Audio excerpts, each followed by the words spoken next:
when I met you at NYU, did you have Oh.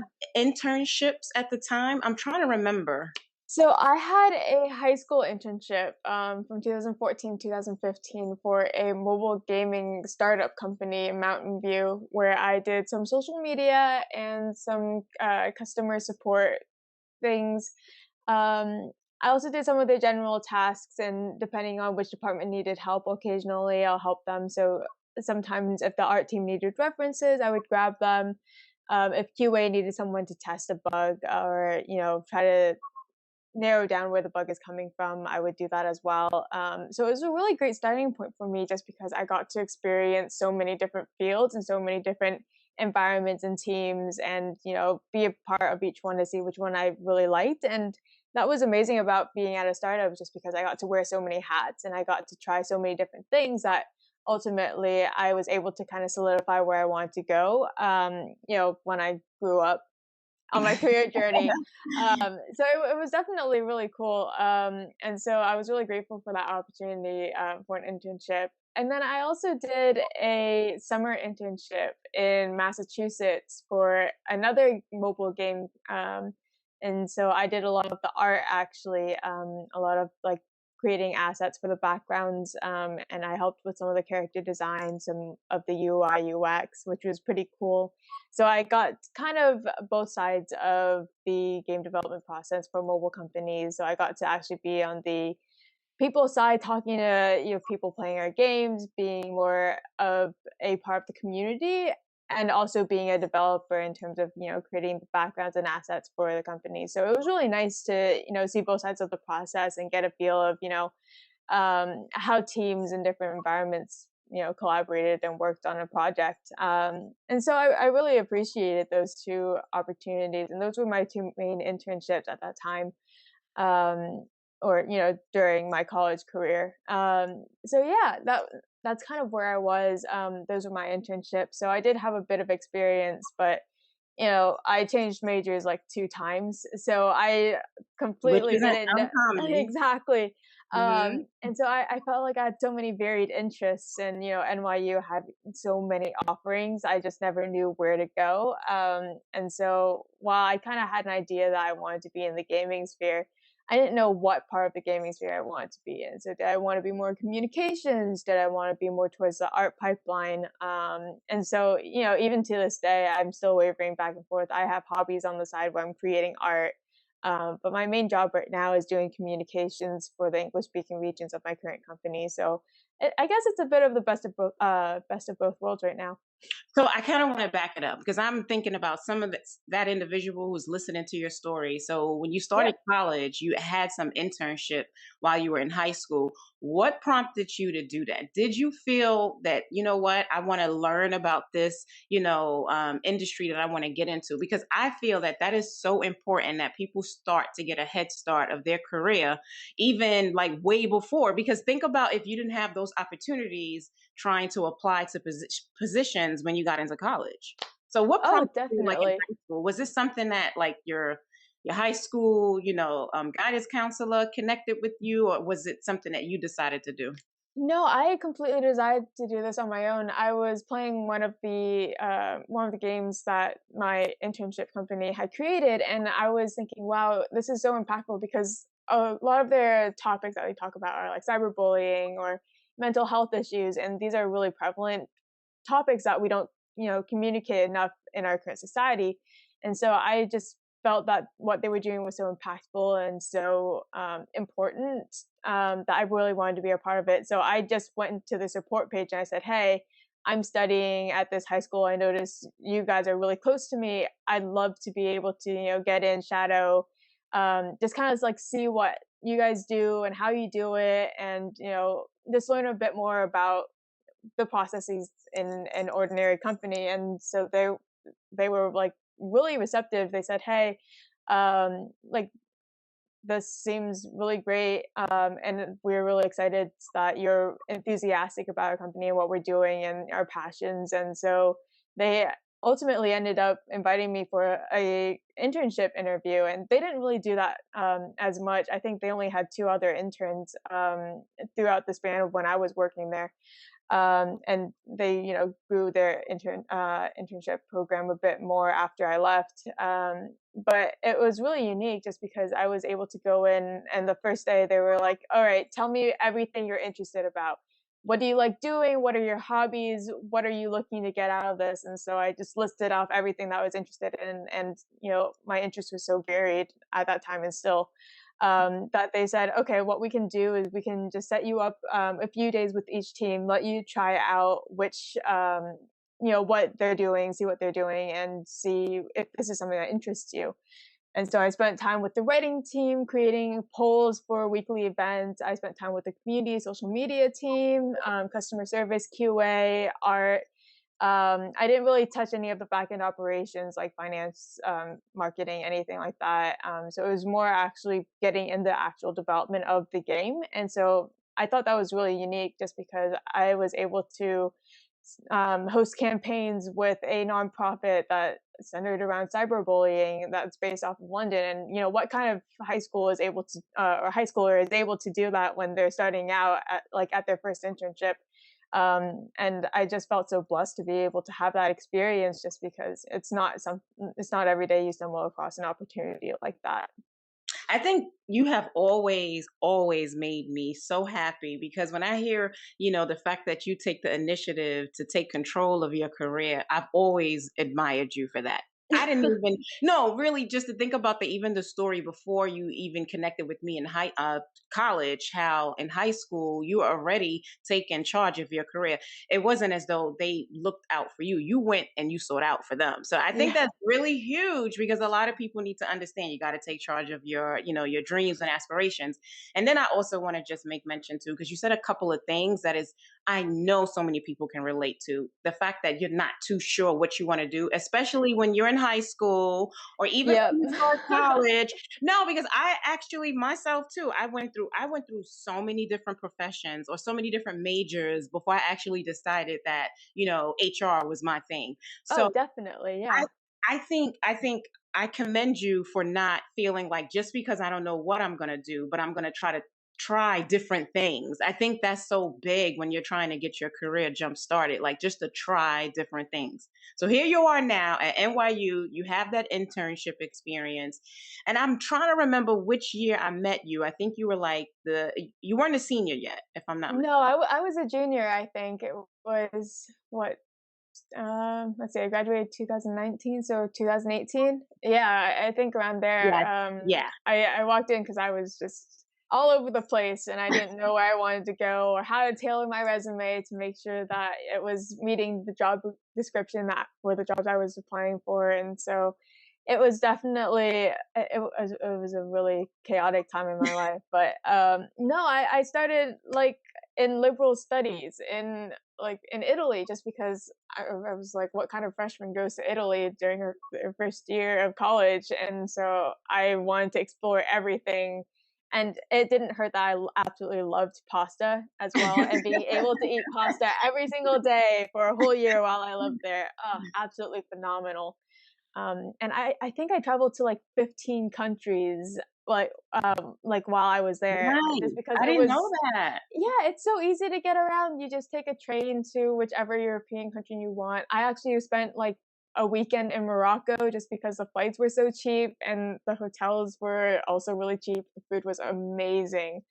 And like, this didn't really end up having much to do with, what I ended up doing now, but I think it's so impactful just because you spend a whole year in a different places, a different culture, background, and history, and you get to learn about the people around you. And if you stay in the US, maybe you have like international or foreign students come and like sit in your classrooms, but it's not the same as you going over there and like being immersed in a whole culture that speaks a different language from you. And so I think that's something that was really helpful for me, was being able to get a hold of, what it's like outside of America, and being able to actually, converse with the locals living there and eating gelato with them, or having fun walking across bridges, or, going to Venice. And I was really lucky to have that opportunity and, like, be able to afford to spend, time and money to go to places that I wouldn't have been able to do, if I just stayed in, NYU, like the New York campus. So it's definitely really beneficial for me is because, I was able to narrow down what I want to do even further, but also have gained the perspective and the knowledge of, being able to relate to people who are, speaking a different language from you. And so it's definitely been great. And then after that, I think, yeah, transferred into Tandon from LS. And I studied business and technology management for I think a year and a half before making that officially my minor.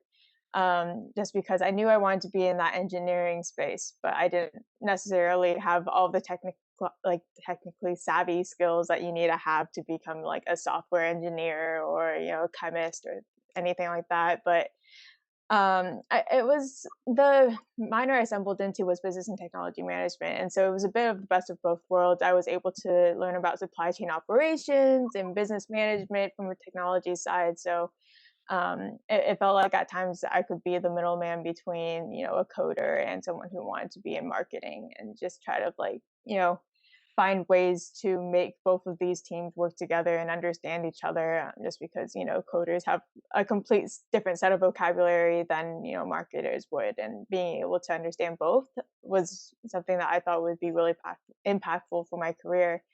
And then after that, I ended up switching into integrated digital media. I think that major had only been around for 4 years or something Yeah. like that, and so it Mhm. was really it's really new. But all of the classes that they had were amazing, and I was able to, take courses that ranged from creative coding all the way to the study of media and communications. And so, ultimately, the even though I didn't do phenomenal in my media and communications class, that's the job industry that I'm currently in, right? And so, I've definitely been around a lot in my NYU career, but it's all been really impactful into shaping who I am today, I feel, and I wouldn't wanna, sacrifice any of that, just because I know without any of those experiences, I would be a completely different person.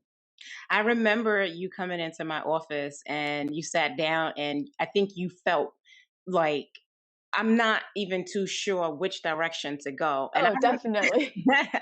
and I remember saying things don't necessarily always have to be so black and white, right? So like at this point in your, career, trying different things is probably the best thing to do versus, trying to get into something just because, the status quo. Oh, definitely. Yeah, I mean, if I had stuck with, my whole family's in finance, and if I just stuck in that finance position, like I'm not mathematically savvy in any way. I am horrible with numbers, and Me so and you both. You definitely are a people person. I remember that clearly. I always said if I opened up an organization that Brittany had to come and work with me. Yeah, no, I've always felt more comfortable just talking to people and just being able to be friendly and bubbly. And I know if I was, in a mathematics position doing like a finance analyst position, I would just be staring at numbers all day. I'd be alone.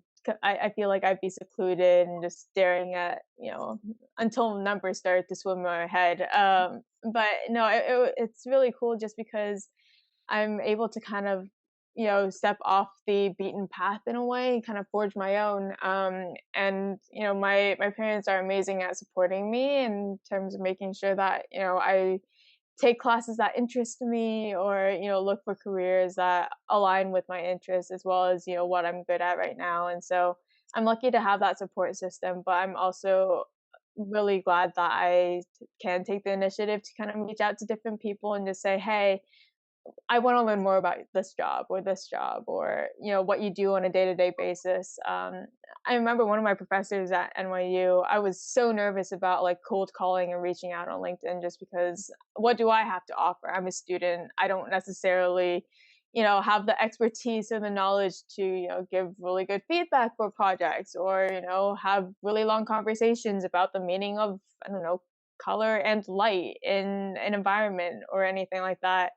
But he's said I think the best piece of advice I got from him was just they can only say no. And so I got a lot of amazing industry mentors. I've had a really solid connection on LinkedIn or network on LinkedIn now, where I feel comfortable reaching out to people that I'm less familiar with, and just saying, "Hey, I know this person from this."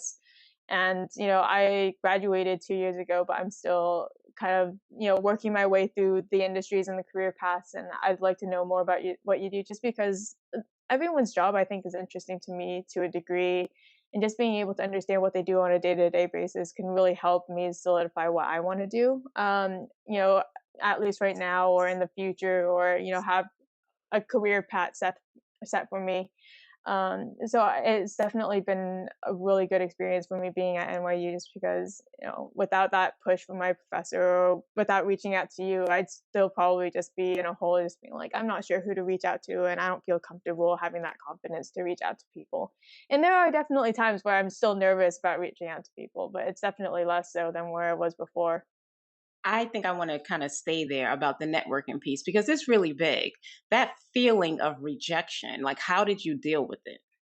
Oh god, I was sending out like 5 to 10 industry connections a day on LinkedIn, and there were times where I wouldn't hear back from anyone, but then like 2 months later, that person would accept me as a connection, and I was like, "Wow."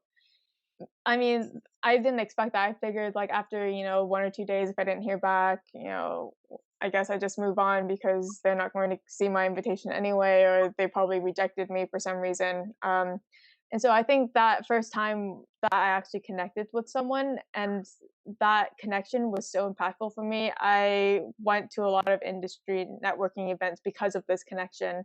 I was able to gain more connections through him introducing me to other people. And I think after that first interaction, I felt more comfortable being rejected by other people, just because I understand that, people are busy, people might not necessarily want to connect with people they don't know. And, there have been times where I've myself, even in my like LinkedIn, I've rejected people just because I don't know them and they didn't send me an invite, or, a personalized message saying who they were. And I wasn't, I didn't really see, who they were in relation to me. And so after, putting myself in their standpoint, as well as getting those industry connections and being more comfortable being myself around them, I got it easier, or I felt easier, just being able to say, okay, I don't necessarily get a rejection letter or an email from them, but at the same time, maybe they'll see it in 5 months and then accept me. And then at a certain point, I've sent out so many invites that I don't know who rejected me or who accepted me, and then it just kind of fades away at the end. But the industry connections that I have, I make sure to reach out to them whenever I have a new question, or if I want to get feedback on something. Just keeping those up, as well as occasionally reaching out, just saying, "Hey, how are you?" Like, just making sure that you just keep up to date with them. It doesn't need to be super impactful, like, a mind-changing article that, found, I don't know, interesting discoveries, but even a simple hi is, really impactful to someone who I wouldn't necessarily be in that position, where I am today. And industry connections that I have now, I make sure that I keep really strong, and reach out to every couple of months just to check in and just saying, "Hey, how are you doing?" Just wanted to check in on you, and we we just see where it goes from there. So I think you said something really big about being uncomfortable, like connecting the word uncomfortable and rejection, that it just goes hand in hand, but it's Oh, okay. definitely. It's just going to allow you to grow. So I actually want to go a little bit now, thinking about that uncomfortable moment when you got that first interview for your first like internship job. So Mhm. after the high school experience, and then now here you are, you're in college and you're ready to get some more hands-on experience as Yep. you're navigating your career. How talk to me a little bit about when you had to do your first interview, and where was it, and how was you feeling, and just think about that moment. Oh god, my first interview was actually with Bank of America for one of their technology analyst positions, and I had gotten through a few rounds, which was really nice just because I never thought that my technology expertise was, as solid as, other people who might be interviewing for that position, and so I always felt, that I may not be, at the top of their applicant pool or, the perfect fit that they're looking for, but I always tried my best to make sure that, I answered their questions as well as I could.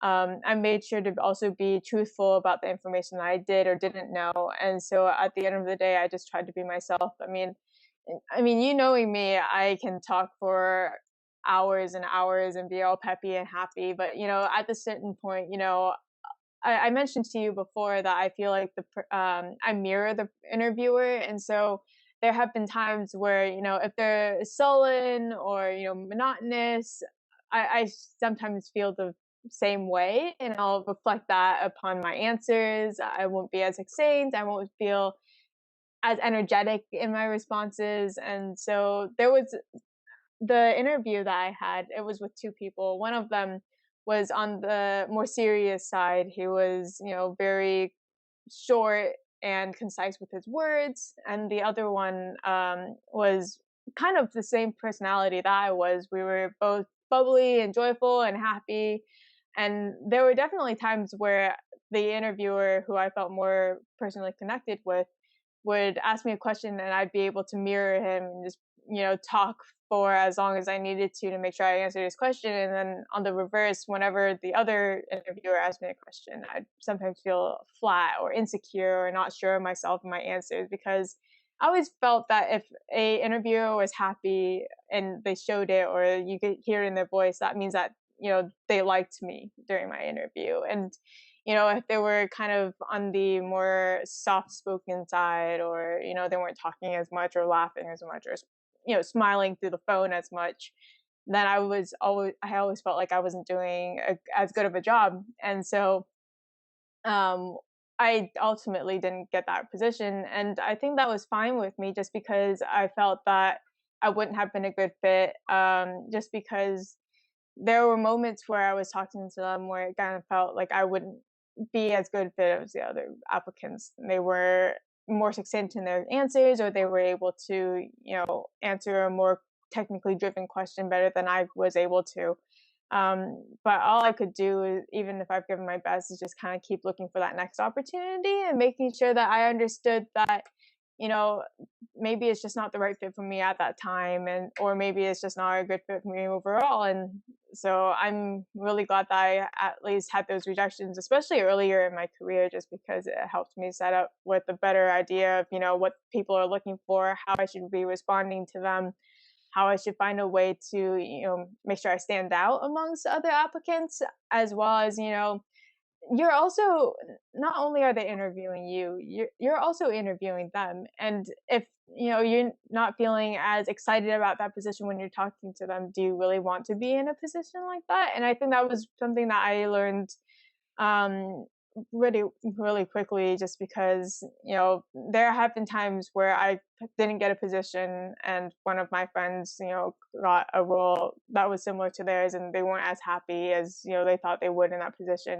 And ultimately, I just came back with, if they reject me, that's fine because, maybe in the future I'll reject a company just because I don't think it's a good fit. And it goes both ways. I mean, I did recently reject a company just because I didn't think that it was in line with my career path after, talking with them for a couple of rounds. And so it's definitely goes both ways. Not only are they interviewing you, but you're interviewing them, and potentially this could be a position that you stay in for like 15 years or a month. And it's really subjective in terms of like what you're looking for.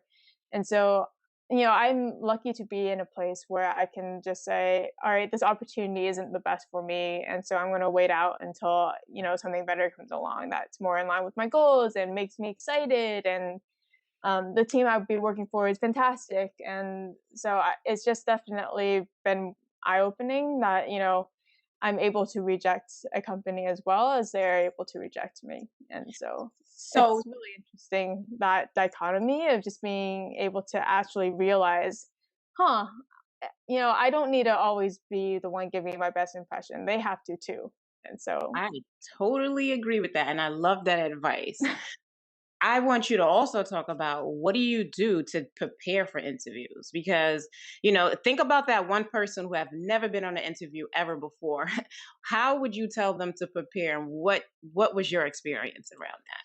yeah, definitely. There are multiple times where I just go into an interview, knowing about the company, knowing the job description, and that's not enough.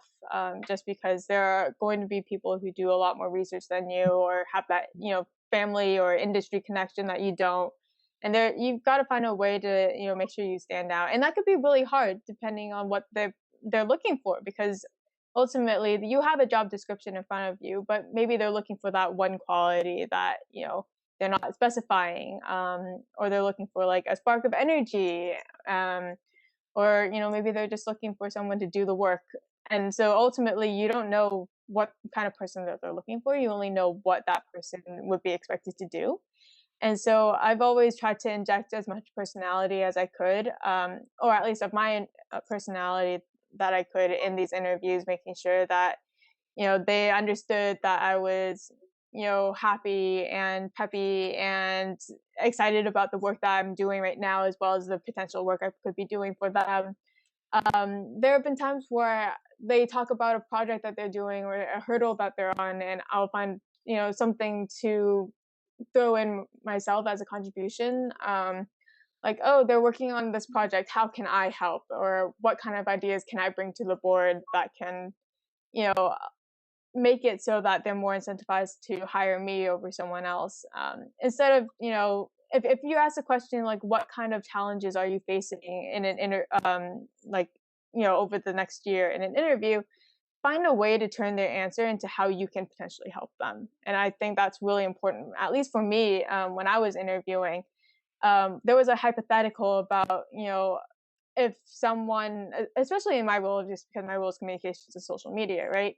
And so they were asking, all right, say you had like a huge negative reaction to an update you pushed out to the community, how would you handle that? And so I took my own experience I had at my current company, and I said, all right, this is what happened, how we handle it, what I think we could do better. And then I translated that into what, I thought they should be doing.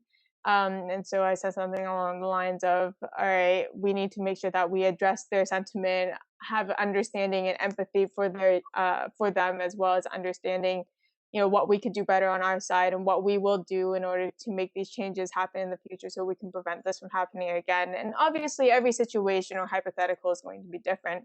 But at the same time, finding a way to twist, an experience that you had and how you can relate and turning it into a solution that could be presented to them. I think that's going to be really helpful, just because they understand that you've gone through a similar situation and you know how to handle it and what you could do better, as well as finding a way you can help them. And maybe you find a solution that they hadn't thought of, and maybe they thought of a solution already, and they implemented it. But having that idea of critical thinking, as well as being in the moment and being um, pressured to have like a instantaneous response, can be really hard. But at the same time, if you're able to translate those ideas into an actionable plan, it makes it much easier for them to understand how you can be a positive contribution to their company. And I think that's really helpful too.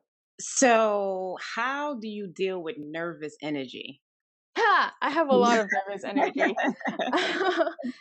So what I've been doing is I've been translating it into excitement and positive vibes. And so there have been times where I just listen to music and like right before an interview, just to get myself pumped up, just because I know that I have that nervous energy and I don't want it to show as nervous. I want it to come across as excited and happy and thankful to be there and being able to have the opportunity to interview with them. And so there have definitely been times where I was nervous as hell and, freaking out about, answers and, harping up on that one question that you could have answered better. And then, once you get stuck on that train, sometimes your thoughts can kind of derail afterwards, and you come out of that interview being like, oh, I could have done better if I just answered that one question better. Um, and it's definitely really hard for me to, stop having that nervous energy because, that's kind of the person that I am. I'm a complete introvert, just because I prefer being able to have conversations one on one with people that I know.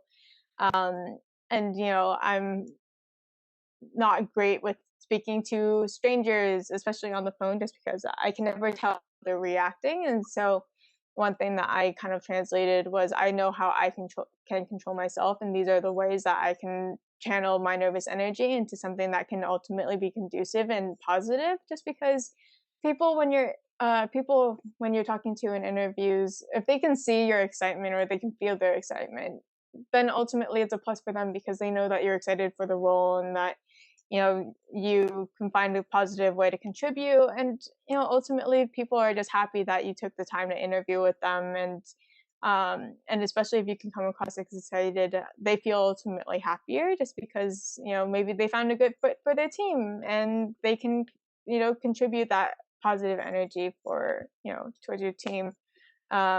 And so hopefully that kind of helps. I definitely know nervous energy can definitely get the best of me. And it's definitely something that I've been working on. I don't think I've quite found the right method of tuning that into excitement, especially if I get stuck on that one question. I just feel like, oh, I could have done better, and it just But kind of impacts me. But I I mean, ultimately, I guess the question really begs, d will you ever get away of the nervous energy? It will never go away, right? exactly, Think and I mean, I've been on so many job interviews and it never fails. As I'm approaching the job interview, that feeling of that nervous energy is going to happen. yeah, definitely, and especially if it's a role that you're really interested in, and you want to do your best, and if that you have that one slip up, of course, it's going to impact how you feel the rest of the interview. But I mean, if you can find that way to harness it into some other kind of energy, for me, excitement and happiness. I mean, that's kind of all you can ask for. I think. I mean, you're never going to be able to get them all away unless you completely don't care about the position. Then why are you applying for it in the first place, right? Nervous energy that I have, translating into excitement really helps me get that energy that I need in order to stay positive and happy throughout, even a really long interview process. And so, I mean, at the end of the day, as long as I feel like I did my best and I try to keep my energy up and as well as my positivity and excitement, I mean, I have to ask you this just to follow up based off of what you're saying. Motivation, right? Because I think it's really big, especially like when I know we talked about networking and getting mhm. rejected, but now let's try to apply that to applying to positions and getting rejected. Like, how do you stay motivated to keep going in the direction of it's like, how many jobs did you apply to before that one person called you down for an interview? And how did you Oh deal yeah, with yourself definitely. to keep yourself motivated? I had this Google sheet, and I applied to a couple hundred, job positions during my senior year of college, and you know, my I was mostly applying for art positions because that was where my focus was. That was where my major was. That's what I kind of thought I wanted to do. And so, getting rejection over rejection, it's definitely can be defeating. And there have been many times where I thought I was like a great candidate for this position, and ultimately they rejected me. And so it definitely took a lot of energy for me to keep going, especially at those first few rejections. They can definitely hit hard, especially if you thought you would be a good fit for them. But at the same time, I just kept applying just because at that time I figured I just need to get a job, just because I don't want to have a gap in my resume, right? And especially now with COVID happening and the pandemic and everyone staying at home, it's definitely been harder to I mean, more jobs are opening to becoming remote, but at the same time, you have so many more applicants applying to each position. You have that competition, so it's really hard to find a position that you think would fit perfectly. And you're not going to be able to apply to every single position that you think is perfect for you. Logistically or logically speaking, that chance of finding that perfect position, being the one hired for it, is really slim. And especially if you're applying to a big company, just because they go through thousands of applications every day, and maybe they have that that one recruiter was looking at yours and just kind of glanced over it and didn't think you're a good fit. Like having that primary screening process is really difficult to make yourself show up and shine above all the other applications. And so that motivation to keep applying can definitely be something of a struggle to get up. Um, but at the same time, I've always looked for opportunities more than, where I could fail. And so I think that was something that really motivated me to keep going, just because, there's so many different positions out there, and maybe one that you didn't think of would be a good fit ultimately ends up being the perfect one for you. And so, I mean, if I hadn't applied to the position that I did or to get the position that I have now, like I wouldn't be in communications or social media, and I love it just because I get to interact with people on a daily basis over different forms of social media, and I get to write really long form communications over blogs and newsletters. And so, I mean, I've never been a really good writer when I was younger, and so I didn't think writing was where I wanted to be. And so at the same time, finding that passion for, even if it's not something that you really necessarily see yourself doing, it could just, just end up being something that is a perfect fit that you never thought of. And so, a lot of people say that you should just, focus on applying to the positions that, you want to do and what you think would be a good fit. But ultimately, if you can find a position to leverage your way through, like if you start out doing like quality assurance for a game that you want, and then that could lead to a position as a game developer, or you want to be in music or something, find a way teaching music to underprivileged kids, or finding a way to navigate those career path that you have, and that you set for yourself, can ultimately lead you to the goal that you have. And so I think leveraging the opportunities that you have and that are available to you is definitely one way you can get ultimately to your dream job. It isn't necessarily something that you can get right out of the box. And, it's important to have that leverage and being able to, you know,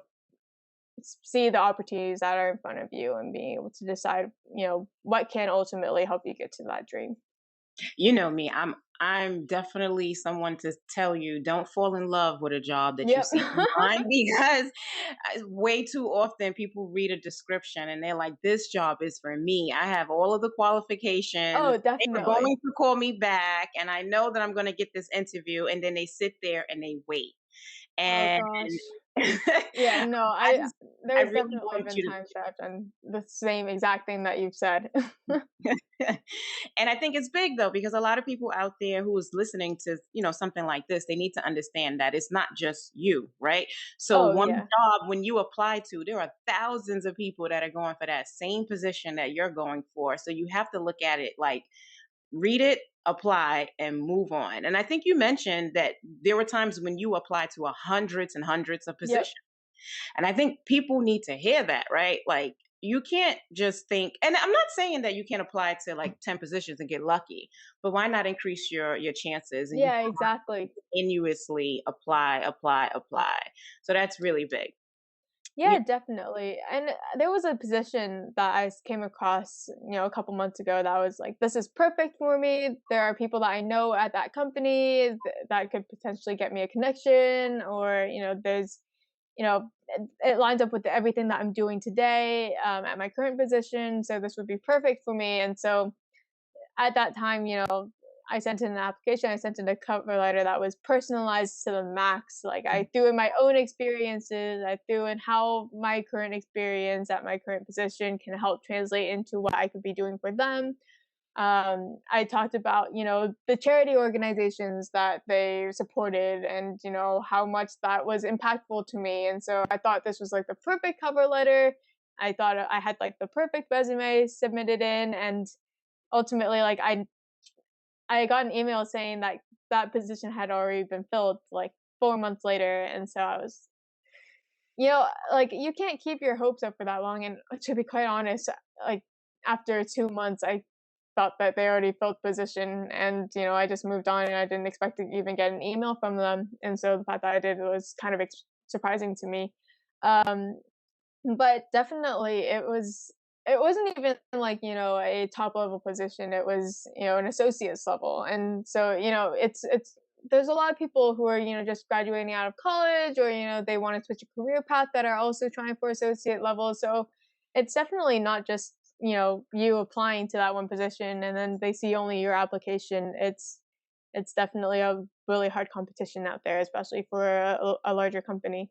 So how many jobs or internships did you hold before you graduated from NYU? I think only 2. I only had that one in high school and then one in college, and a lot of the other summers I was, spending taking classes online. So the way that I had changed or transferred from business technology management to integrated digital media, had me take a few classes over the summer, and so, while I was doing that, I was taking a few courses online as well, that were from, a local college that I went to, or not that I went to, that was, around me. And so I did, I think, 2 coding classes, as well as the classes that I had to take from NYU to make sure I graduated on time. And so, you know, I know a lot of people would try to, either get an internship on top of those 2 classes, or they would just take those 2 classes and, that would be it for them. They spend the rest of their time like applying to jobs or anything. But I've always felt that the best way I could help myself is to keep learning and keep improving and finding courses that actually matched what I wanted to do. And so I took a lot of time, spending, my time doing coding classes or making sure that I kept my skills up to date. As well as, learning new skills. Actually started like cybersecurity course, over the summer, and so, I mean, while I'm definitely not in cybersecurity, it was definitely a really interesting course. And if someone wanted to talk to me about the fundamentals of, using a Linux database or Linux, platform instead of hosting it on Windows, I can kind of talk to it about it. But it was definitely an interesting field for me, just because you never know what topics are going to be an interest for you. And so being able to explore that, or have that opportunity and time to explore that, was really helpful for me. So after you graduated, where did you begin to work at? I started at, some company. It's a startup in Mountain View called Blade Group, and it's currently the same company that I'm at now. I got promoted from their payments and billings team over to, community and now communications. And so it was interesting for me, just because I was trying to find ways that I could get into my ideal job. And I've spent a lot of time in community. I've moderated a bunch of Discord servers and moderate for Discord themselves.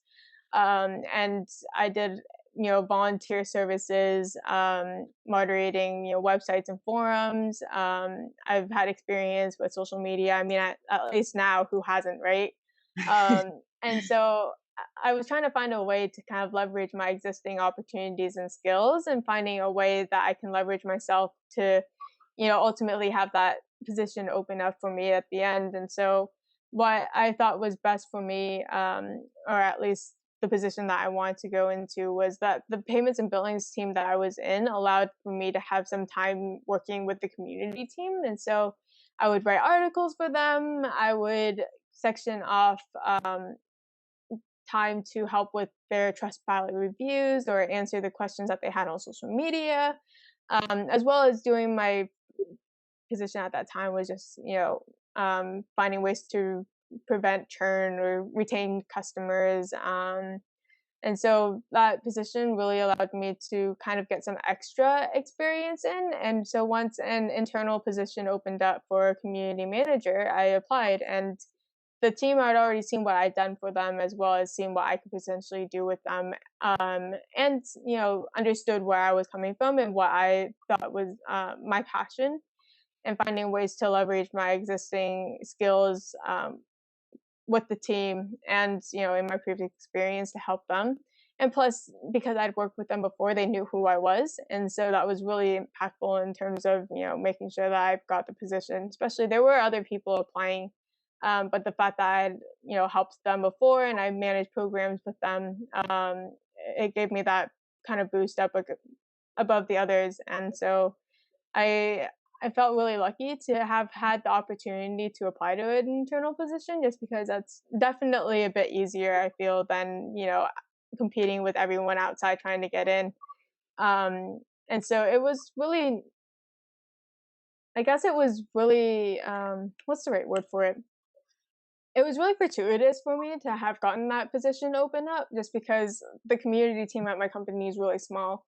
And so everyone is really tightly close knit. All of my counterparts are in Europe. So you have to have really good communication skills as well as making sure that you're really efficient on time in management and being able to show that you can do what is asked of you on your own without extra help.